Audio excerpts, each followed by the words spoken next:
Olá a todos, sejam bem-vindos à apresentação do Grupo G da 3B sobre o livro Os Atos do Dionelo Machado. Meu nome é Leonardo. Meu nome é André. Eu sou Teodoro.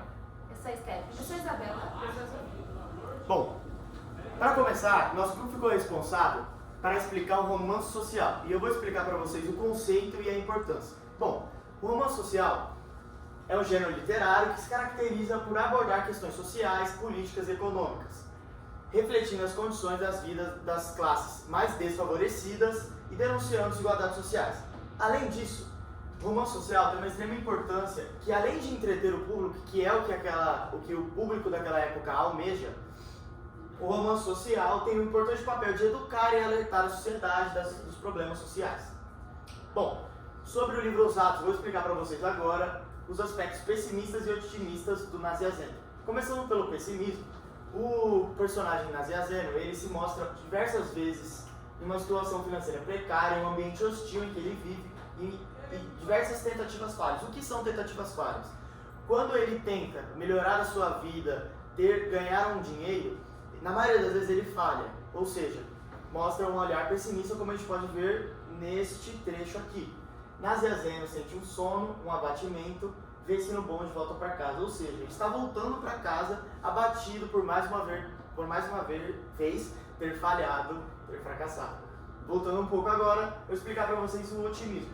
É claro que na maioria das vezes ele é um personagem pessimista, mas em alguns momentos, com a ajuda dos amigos e com a esperança na solução antes de tentar, ele se mostra um personagem otimista. São poucas vezes, mas isso acontece.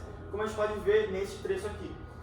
Nazianzeno disfarça o cansaço porque tem uma esperança. Nesse contexto aqui do capítulo 8, ele está tentando vender um anel, e ele está na tentativa de tentar conseguir um dinheiro, acho que era 400 mil reais que ele tinha no preço do anel, mas estava tentando ganhar um dinheiro por cima disso. Ou seja, ele estava com a esperança de ganhar algum dinheiro, ou seja, ele se mostra um personagem otimista às vezes.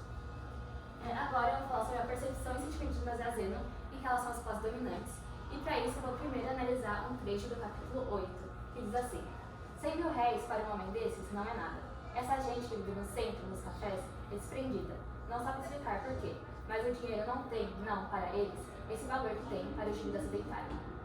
No capítulo 8, ele está indo até a casa de Andrade tentar conseguir o dinheiro para pagar a dívida do leiteiro. Então, quando ele fala um homem desses e se refere a eles, ele está falando a classe dominante, que pelo trecho a gente pode ver que ele caracteriza como pessoas desapegadas, desprendidas do dinheiro e de bens materiais, já que elas são privilegiadas e têm muito. Através do trecho também a gente pode ver que ele caracteriza a classe dominante com pessoas que não têm uma vida sedentária. Então, na verdade, quem teria uma vida sedentária seriam os menos privilegiados, os pobres. Sedentário seria aquela pessoa parada, inativa, preguiçosa, que não faz nada. Então, a classe dominante não seria sedentária, já que ela tem dinheiro e, portanto, saberia como ganhar dinheiro. Isso mostra a alienação de Nazianzeno, já que ele coloca a responsabilidade da pobreza, da realidade miserável das pessoas no próprio indivíduo. Além disso, ele vê a classe dominante como distante e indiferente às outras classes, e com pessoas que não compreendem e nem tentam entender as dificuldades enfrentadas pelos menos privilegiados. E isso faz Nazianzeno se sentir inferior e humilhado, já que ele justamente depende dessas pessoas, dessa classe dominante, para ganhar dinheiro e sobreviver. Isso é mostrado nesse trecho que diz assim: quem sabe, Dr. Mondina, se o Senhor nos pode desapertar? Eu já lhe disse, eu simpatizo muito com a situação dele. Já me encontrei em condições idênticas, mas não posso. Dr. Mondina, nesse caso, seria alguém da classe dominante. E ele diz que entende a situação de Nazianzeno e já passou por isso, e diz que não pode ajudar porque não tem dinheiro. Mas a gente sabe que isso não é verdade, já que nos capítulos depois do capítulo 17, a gente vê que na verdade tem sim um dinheiro, inclusive dá para Nazianzeno, mas somente depois de Nazianzeno entregar o anel como garantia. Bom, agora no caráter coletivo, na representação de destinos semelhantes, o livro ele traz grupos menos privilegiados e que eles acabam tendo o mesmo destino, né? Como a vida na periferia, o acúmulo de dívidas e a recorrência aos jogos de azar. Esse grupo ele recorre aos jogos de azar com dois tipos. O primeiro tipo é para quitar as dívidas que eles possuem, e o segundo é para tentar mudar a sua vida melhorando, ganhando mais dinheiro a partir desses jogos. E um exemplo disso, onde é mostrado no livro, é no capítulo 8, bem no comecinho dele. Diz assim: não, ele não desconhece que o bicho, o jogo do bicho, o jogo de azar imposto no livro, seja uma providência, a providência de todos esses pobres diabos. Esses pobres diabos está mostrando que seria esse grupo menos privilegiado, onde o Naziazeno se encaixa. Bom, então agora eu vou falar um pouco do contexto histórico desse livro, que na época em que ele foi escrito era a Era Vargas, mais especificamente um pouco antes de começar o Estado Novo.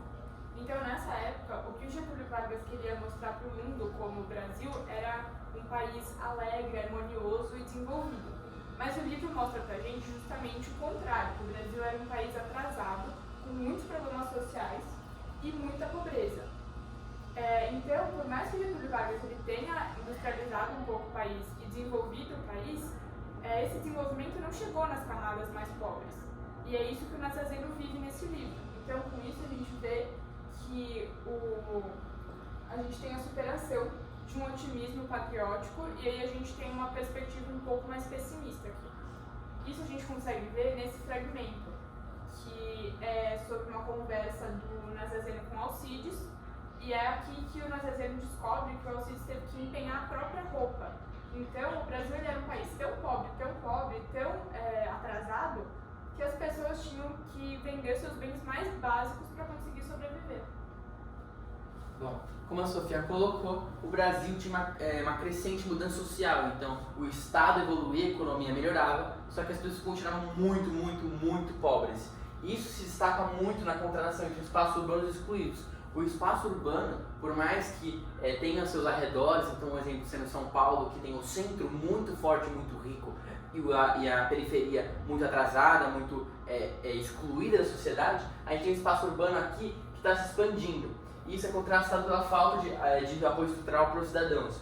Então, os excluídos são uma classe inteira de pessoas que não tem muito o que fazer e tem que ficar entrando em jogos de azar, entrando em atividades ilícitas, ou até trabalhando até não aguentar mais, entrando de dívida em dívida e pegando dinheiro para pagar a primeira dívida. Então a gente tem a destaque aqui do espaço urbano. A rua, assim, com as casas todas fechadas, parece outra, mostrando uma ideia de processo, de progresso. As casas e firmas assumem um caráter de maior respeito, de maior importância. Então esse maior respeito e maior importância se destaca muito quando você usa o termo pobres diabos, até os excluídos, porque os excluídos incluem todo um grupo de pessoas. Aqui a gente tem uma cena do diretor dando uma lição para os pobres. Então, o senhor pensa que eu tenho alguma fábrica de dinheiro? O diretor diz essas coisas a ele, mas olha para todos, como que dar uma explicação a todos os caras sorriem. Então, todas as pessoas acatam a ideia de que sim, eles são pobres por causa da falta de trabalho e não por uma determinação da indústria ou do Estado. Então, agora eu vou falar sobre como todos esses aspectos ditos anteriormente contribuem para a representação de Naziazeno como fracassado. Primeiro, o início da Era Vargas. O Brasil estava se desenvolvendo, como se foi dito pela Sofia, só que esse desenvolvimento não estava chegando na população, fazendo com que ocorresse muita pobreza e miséria. O segundo aspecto é o espaço urbano onde ele vive. Então a gente pode perceber que Naziazeno, durante o livro, ele mora na periferia, longe do local onde a classe dominante mora, que é perto dos cafés. E onde essa classe dominante mora contribui para o poder dela durante a sociedade. A percepção e sentimento do personagem. Então, durante o livro, o Naziazeno ele se culpa pela situação que ele está vivendo e não culpa o sistema capitalista do Brasil, fazendo com que ocorra alienação, como foi dito pela Stephanie. E o quarto aspecto é que o mundo é movido pelo dinheiro. Então, quem tem dinheiro move o mundo, é aquela pessoa que tem poder. Como o Naziazeno não tem dinheiro, ele é inútil para o mundo, ele não faz nada, e como é dito no livro, com a palavra desvalido o outro e o pobre diabo.